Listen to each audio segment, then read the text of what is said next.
feature shows what stories are being underreported from the left and the right. For example, here is a story about how Trump apparently said disabled people should die?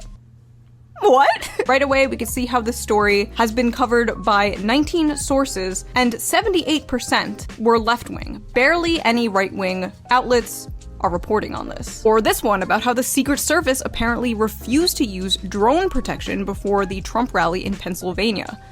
Yikes. 13 sources covered this, and 100% of them were from the right. 0% of left-wing sources covering this. What's cool is you can even see who owns these media outlets. But my all-time favorite feature of Ground News is how easy it is to see how political bias can affect the framing of a story. It's so funny. For example, this story, this is how the left wing covered it. Netanyahu's speech to Congress underscores US complicity in Gaza war. And this is how a right-wing source frames the exact same story. Are you ready? Allahu Akbar! Protesters burn American flag, rage outside Netanyahu's speech. I have been using Ground News every day since 2020. It is one of my all-time favorite apps, one of the first apps I open in the morning. Best of all, you can currently get 40% off their Vantage plan, which gives you unlimited access to their amazing features. Get the deal by going to ground.news/shoe, using the QR code on the screen, or clicking the link in the video description. And now, back to the video. Now, as you know, I do not watch mainstream media. It's all biased and fake and bought by Big Pharma and the military-industrial complex, blah blah blah, you know me. So instead, I tune into the real news. Will Donald Trump win the next presidential election? No, thank you. Will Joe Biden be the president for the next 4 years? No. Interesting, thank you. Is the ocean considered another dimension? Yes, thank you. Trump and Biden had a debate and, well, it went exactly how we all expected. The total initiative relative to what we're going to do with more Border Patrol and more asylum officers. President Trump? I really don't know what he said at the end of that sentence. I don't think he knows what he said either. You know, I have my opinions, but let's see what the American people thought. I forgot to watch. Understandable. Have a nice day. Joe, you did such a great job. You answered every question. You knew all the... You answered every question?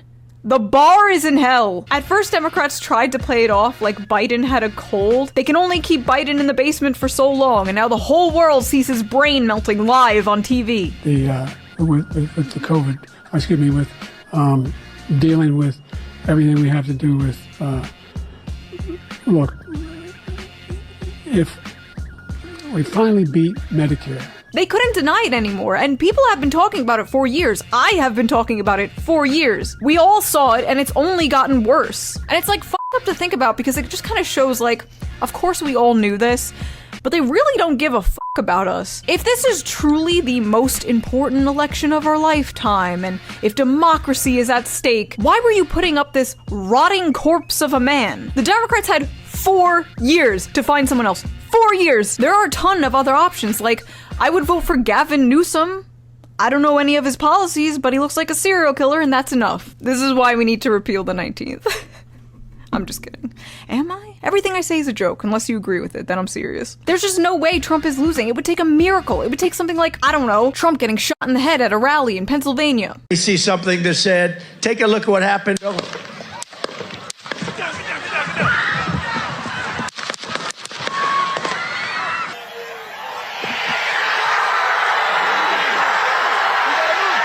Oh yeah, he's winning. I shit you not, I found out about this because of a meme on Twitter. The world could be ending and I wouldn't know unless I saw a meme on Twitter. The bullet just grazed his ear because he turned at the last second to look at some immigration chart. Being racist literally saved his life. There's a lesson in that. The shooter was identified as Thomas Crooks, a 20-year-old who managed to find an unoccupied, unguarded roof not too far from the rally. He somehow knew that roof would be unguarded, laid down and aimed a rifle at the former president without being noticed. Oh wait, he was noticed. By everyone except the people who should have noticed. Yeah, someone's on top of the roof. Look. There he is right there. Where? Right there, see him? He's laying down, see him? Yeah, he's laying down. He's on the roof! He's right We have people that right here, right on the roof! Either this was insane incompetence, or they let it happen. I'm leaning more towards the former because if you look at our bridges and airplanes, America is in shambles. People were laughing about how some of the cops protecting Trump were women, and like, come on now, that's sexist. They were making these awful memes like this. No, but like actually though, why did they have a 5'3" woman protecting a 6'3" man? The shooter could have had another clear shot of his head. Like, look at that.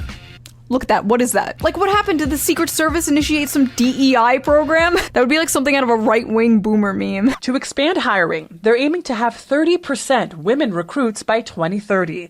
Oh. Oh no. Breaking. FBI confirms that Trump's ear was struck by a bullet. Wow, thanks guys. How much do we pay you in taxes again? Also, now that the FBI said it, I'm kind of doubting it. This is like when the government confirmed there were aliens and then I stopped believing that there were aliens. The way we were so close to just seeing Trump's head be blown into smithereens, the worst way to be blown, it is so crazy. Like, what was the motivation behind this? I mean, the shooter would have to be some crazy leftist or maybe a crazy far-right person who didn't like Trump, right? Well, we don't know, because apparently this 20-year-old had no social media presence. Okay, we do know that he donated to the Democrats and was a registered Republican. The internet was really desperate to find any kind of motive, but the only thing the media seemed to report on was the fact that the last thing he did was watch porn, getting in one more goon sesh before getting shot in the head by the feds. Personally, I think it's important to know what kind of porn he was looking at. I think that will set the record straight. Was it furry porn? Leftist. Hentai? Right-wing. Feet? Centrist. Latex balloon inflation BDSM sissy hypno? Shoe one head fan. I always thought about like, if the MK Ultra suddenly kicked in and I went on like a killing spree, good luck figuring out my politics. Trump shooter used gaming site that features presidential assassination game. So for those of you who don't know, they're talking about Steam. He doesn't even own the game. He didn't even play the game. This would be like being called a pedo because you have Netflix and Cuties is on Netflix even though you never watched Cuties. He's not trans. He's not Muslim. We can't figure out his political identity. Who do we blame? Gamers. Now, I'm not a believer in stochastic terrorism. I think that's a little goofy. People should be allowed to criticize people. But if you're like, he's Hitler, he's Hitler, he's Hitler, he's Hitler, eventually someone is gonna try to kill Hitler. But it is crazy to think about how, like, this will be in the history books. This will be in my son's history book. But it will look more like this. Now, unfortunately, someone did die. One of the bullets hit Corey Comparator as he was protecting his family. But there were people, like, mocking this, which is insane to me. Like, it's one thing to make fun of a failed assassination attempt, even a successful assassination attempt on a politician. If we can't mock or criticize the people in power, there is an issue. But it's another thing to mock a innocent Trump supporter that died. The guy didn't have any power. He wasn't a politician. He was just a dude. I don't like where stuff like this leads. And sure, you could say, oh, if a Biden supporter died, you know, MAGA would be laughing about it too. And like, sure, like, can you just have some principles? Oh, speaking of, libs of TikTok started doxing people for making jokes about the assassination on like Facebook and getting people fired from their jobs, including some old lady who like worked at Home Depot. Like her life is miserable enough, man. She's like 65 working at Home Depot. Libs of TikTok just completely forgetting the reason she started the account in the first place, to make fun of cringy liberal behavior like getting people fired for jokes and political opinions online. I have been incredibly consistent over the years.